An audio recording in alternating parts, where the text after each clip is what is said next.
people that want to get into some business or want to get into some career change or whatever that big step is the fear, right? It's the fear of failing or the fear of something not working out. And that question I always ask is, if you couldn't fail, what would you do?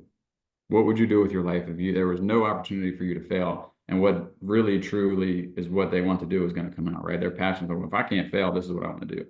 And then it's breaking down that barrier of like, I've always said, failure is your trampoline to success. If you're not failing, you're not growing.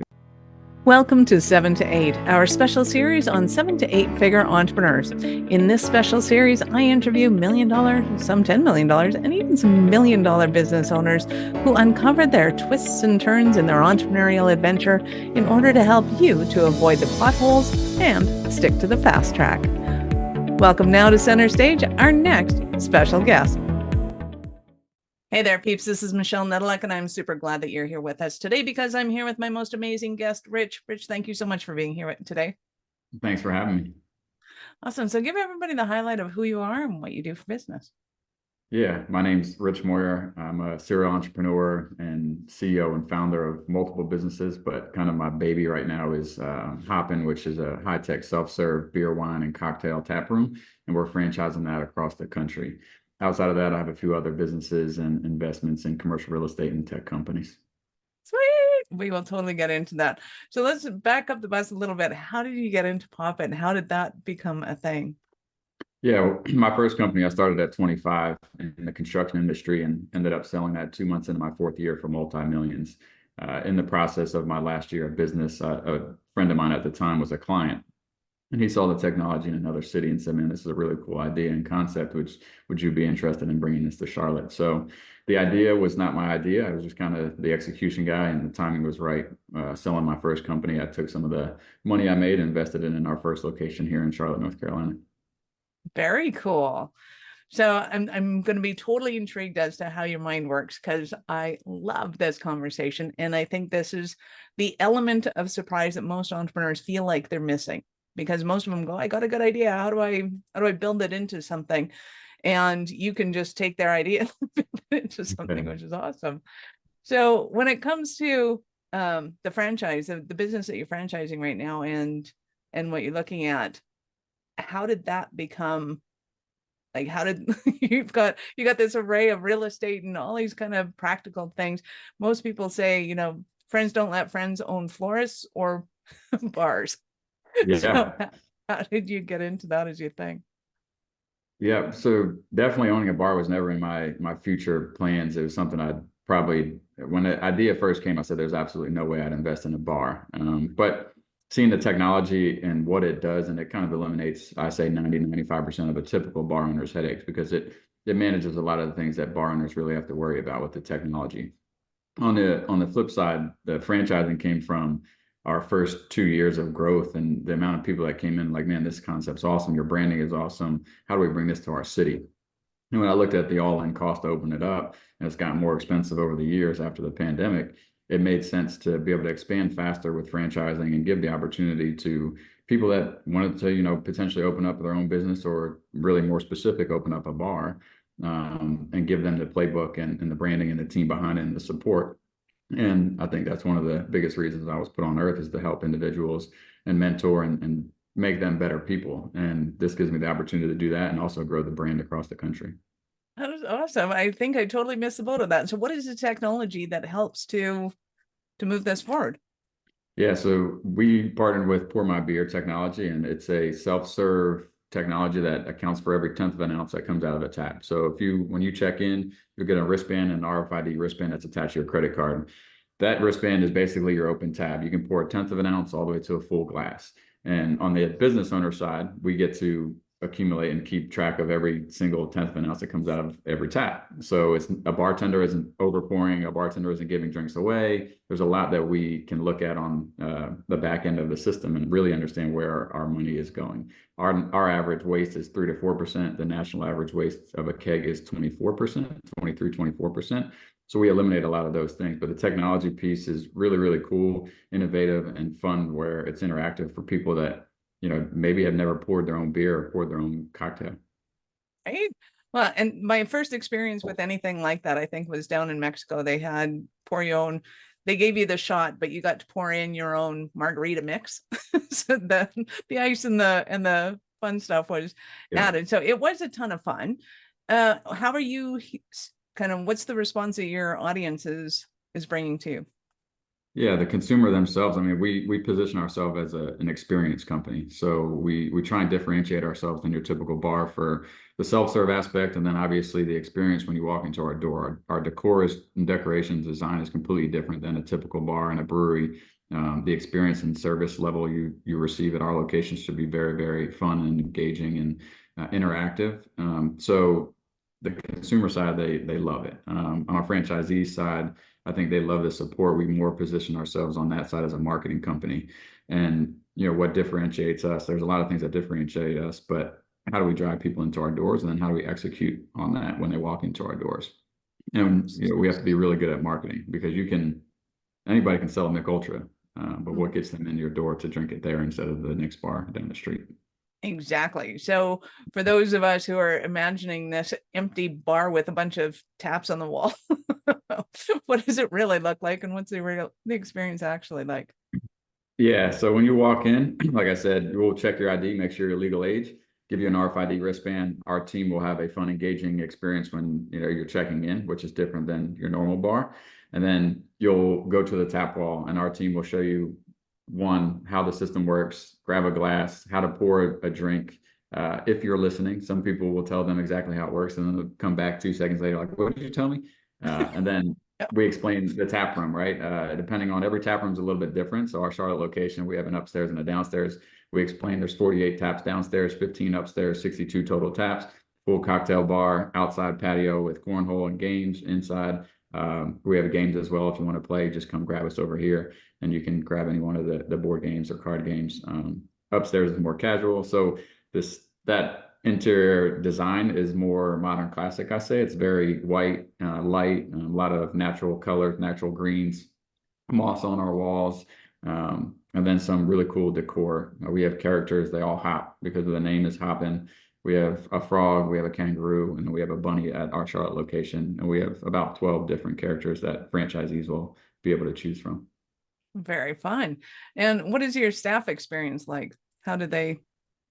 Yeah, I would say that is pretty good. I mean, it comes from the culture at the top, right? With any business, how do you retain staff? And I think the staff loves it. It's very minimal staff, so it's very kind of close knit at each location, because you only have 8 to 12 employees, and their experience is more of being the ultimate host, right? We try and hire people that love to entertain, that love to have people over their house or their apartment, because those are the people that are going to entertain our guests. And whether if it's a 21-year-old that's drinking for the first time, or a 60-year-old that just wants to come in and pour their own drink and be able to try that out, or a big corporate event, or a birthday party. So the ultimate host is what we really push. In our staff, I have staff that's been with me since day one, and they still work in the tap room as either an assistant manager or are moving up as we grow corporately, which is pretty cool. Nice. It sounds like an absolute blast. And an extrovert's dream come true of what all I have to do is go to work and socialize with people. It sounds awesome. Yeah. Yeah, and with people that are free to drink what they want to is an added glory to that. So when it comes to kind of your marketing of things and being able to get your message out, what did you find to be the most fun or entertaining aspect for yourself? For me personally, or for the Yeah, business?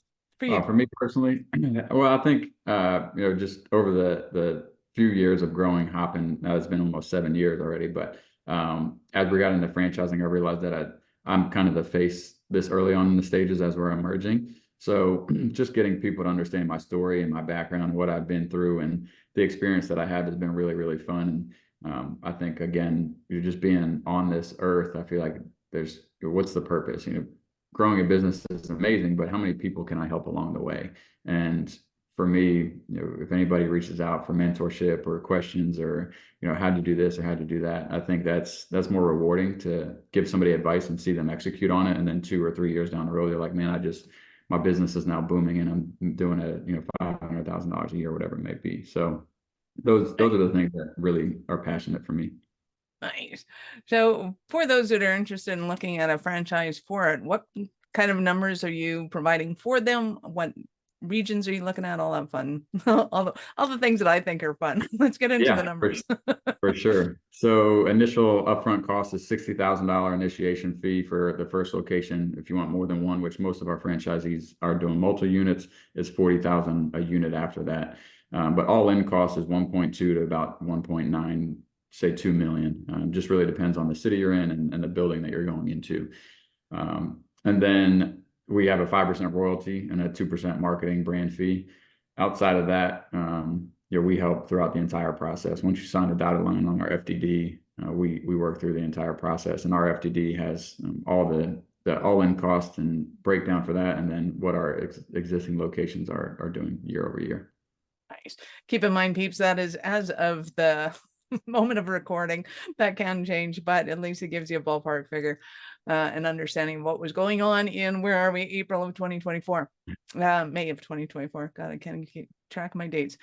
So this is awesome. And so you're in Carolina right now. Where are you looking to move to? What are kind of your hot spots that you're like, oh man, this would do really well in these areas?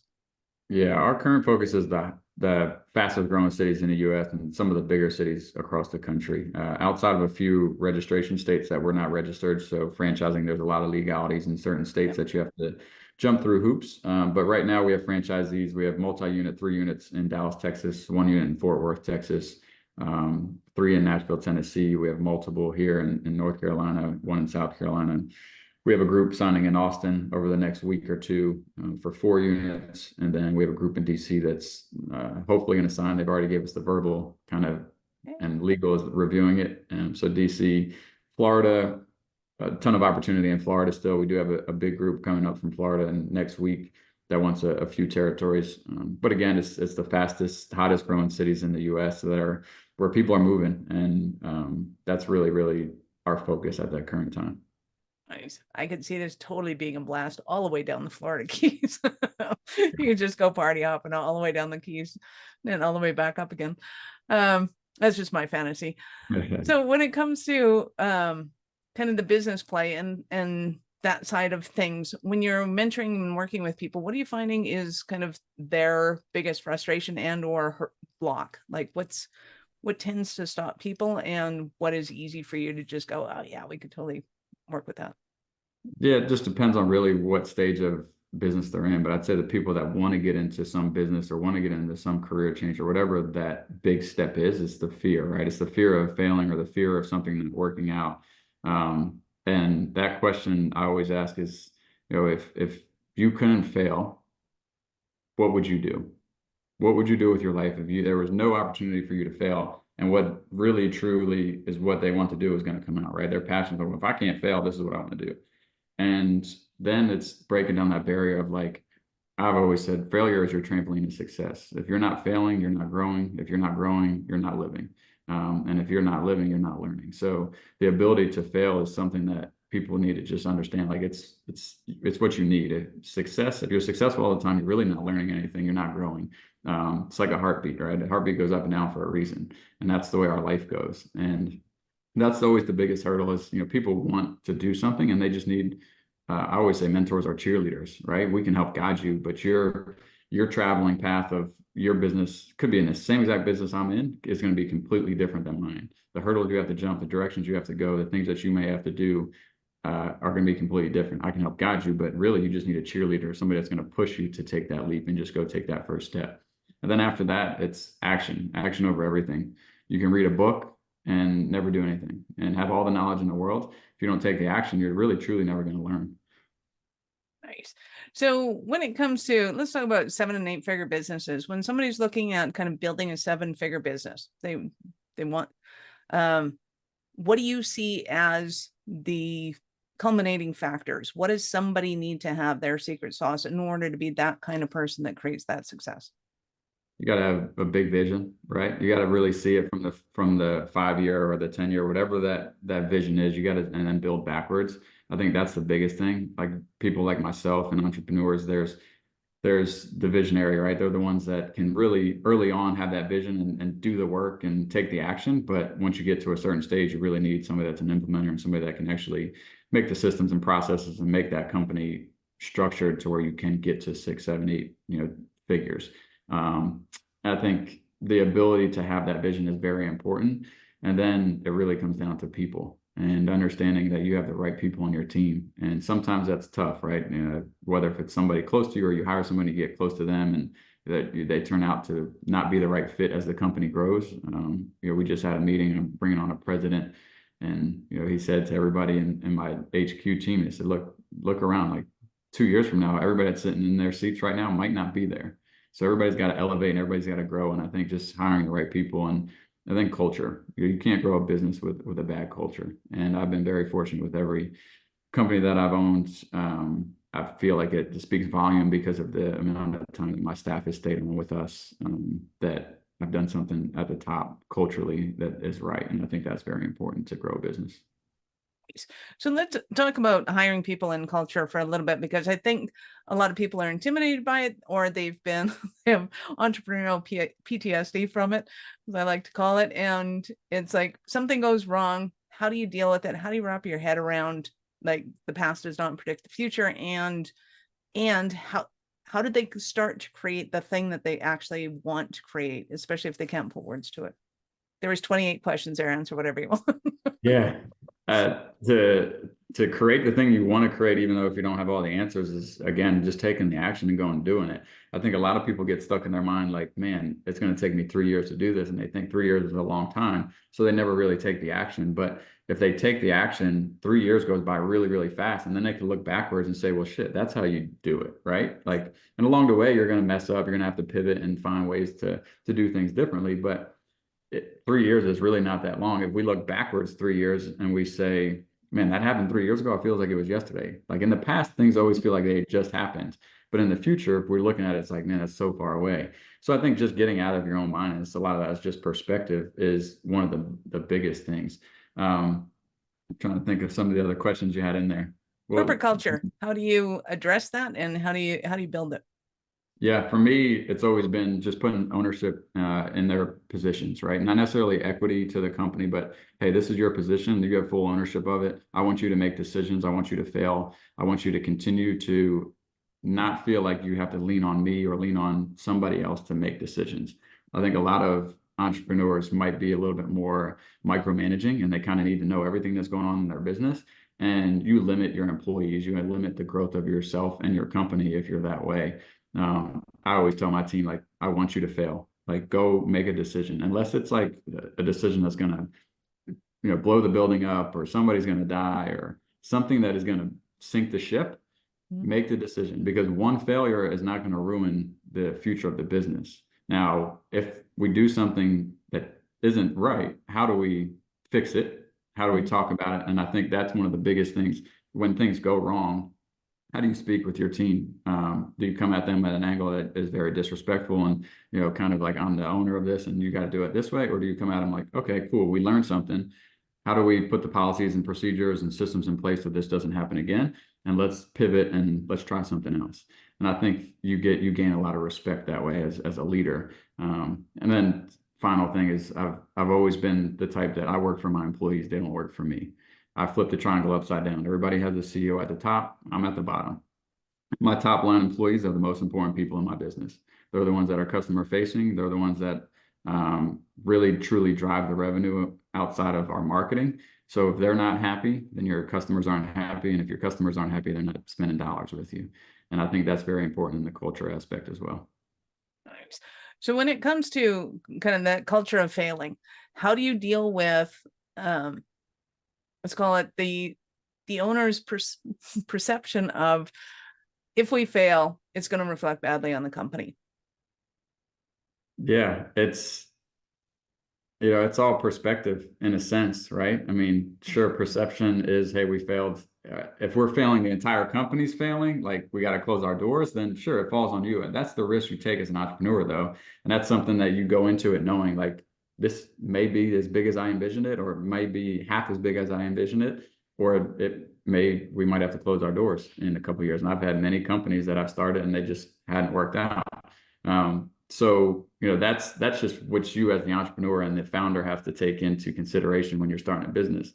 But the small failures and the small things as you're growing are what needed to learn and continue to grow. I've made some really big, I'd say, failures with Hoppin early on with some of the things, and it's just allowed us to evolve and be better on the next location and the next location.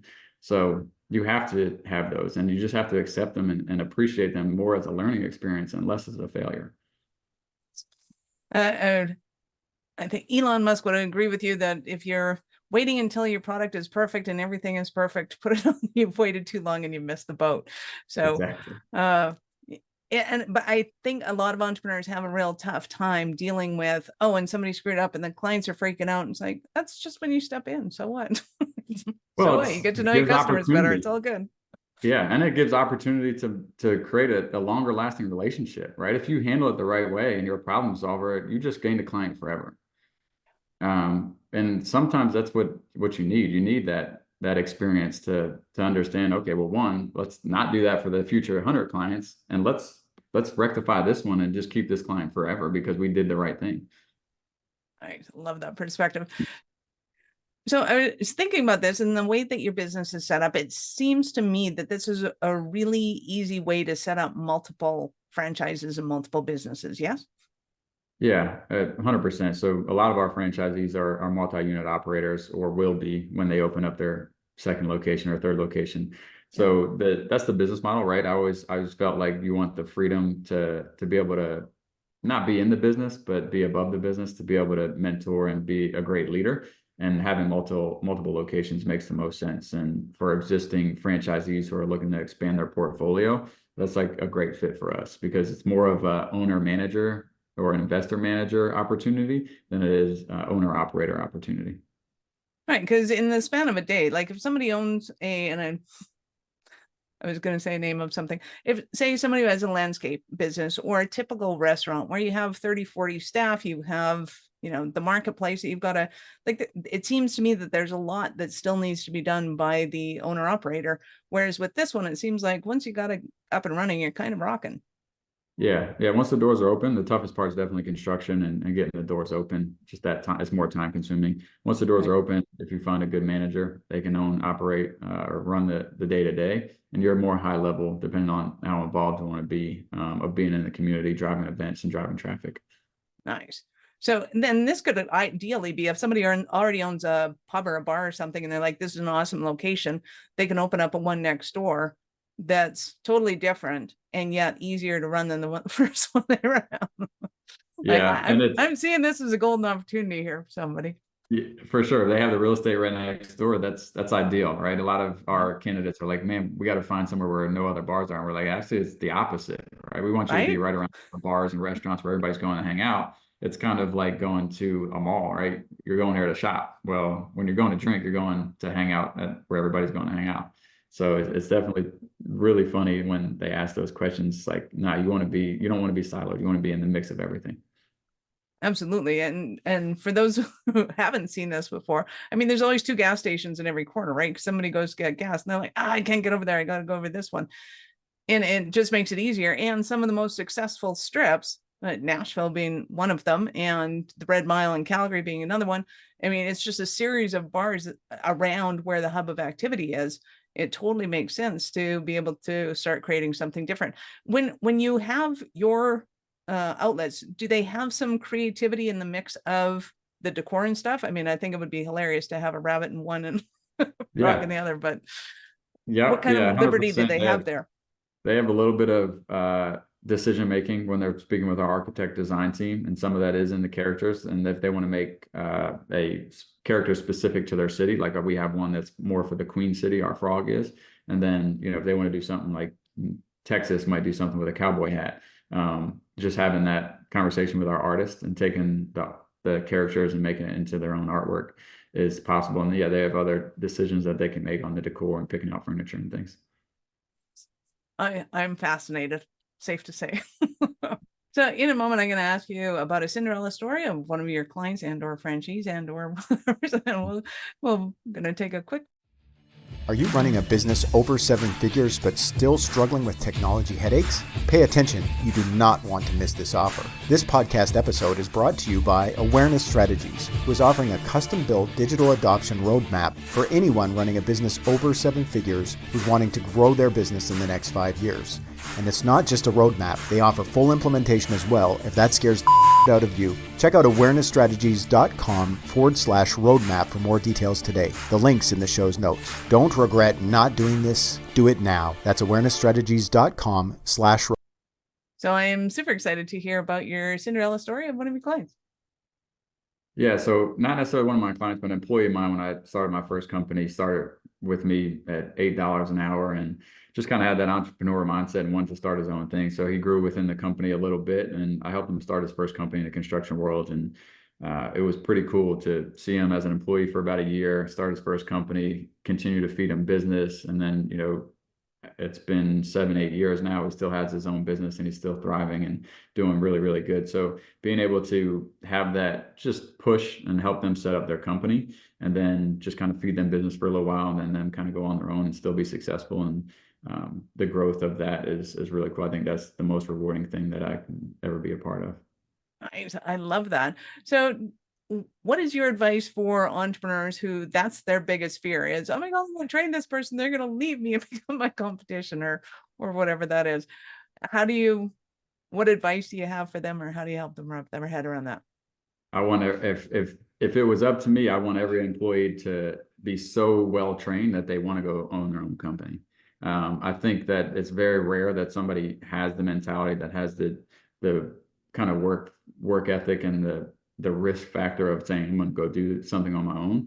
But if you're not teaching them everything that you can teach them and get them to a point where they can just be very, very successful, you're in the wrong. Like that's the goal in life. Like when I was a PGA professional in the golf industry, my goal was to get somebody beneath me to take my position so I can take the next guy's position and continue to go up. And that's what you should be doing with your employees and franchisees is, how do you continue to teach them everything that you can teach them to be successful? So I think, you can't have that fear of like, oh, they're going to leave. Like if they do leave and they start their own thing and they're successful in something else, then you've done a really good job. Love that. Awesome. So I know our listeners are going to want more from you. How do they start that journey with you? Yeah, they can reach out directly on LinkedIn, search Rich Moyer, Hoppin, or my Instagram is Rich_Moyer. If you're interested in the brand as well, want to learn more about franchising Hoppin, it's ownahoppin.com. Or if you just want to chat about franchising in general and, Hoppin might not be the right fit for you, but you want to get into owning your own company and think franchising is a good avenue, always happy to chat. I love it. We will, of course, have all of Rich's links in the show notes. So go ahead and scroll down, click on the links, open up a new browser, of course, because we're not done yet. So, Rich, I get to ask you, at what point in life did you know you were a special kind of crazy enough to think that you could become an entrepreneur? Yeah, I was 22 years old. I was in the golf industry, became a PGA professional. I was working at a golf course down in Myrtle Beach, and members of mine would come in on Tuesdays, Wednesdays, Thursdays, play golf. And it's like, man, I'm working every day, 60, 70 hours a week. What do you guys do for a living? And they were either in sales or they own their own business. And, I got into sales right out of that golf industry when I got out of the industry, because if you can sell, you can do anything. And I'm a firm believer of that. That was my first company, was just a sales force for other contractors that couldn't sell themselves and then broker their service. So when I was 22 years old, I just I'm on the wrong side of the counter. I got to get on the other side of the counter and have that freedom to play golf instead of working in the industry. And that was what opened my eyes. And then had a mentor at 24 and started my first business at 25, and the rest is history. I love it. You've been absolutely awesome. Any last words for our peeps? Man, don't fear to fail. If there's anything, just take the action, learn, fail, grow, and continue pushing. I always say, when you think things are at their worst, it's probably because they're the closest you've ever been. Just keep pushing. I love it. Awesome. Thank you so much for your time, Rich. I appreciate it. And I know how valuable it is. Thank you for having me. Awesome. Peeps, this is Michelle Nedlock. Thank you for being here with us today. Be sure to subscribe to the show and share it with your friends. We love helping entrepreneurs grow. Thank you for listening to 7 to 8. If you're interested in upping your speaking game, be sure to connect with our guests with the links in the show notes and connect with me to see how we can help you get your tech done for you and help your speaking dreams come true.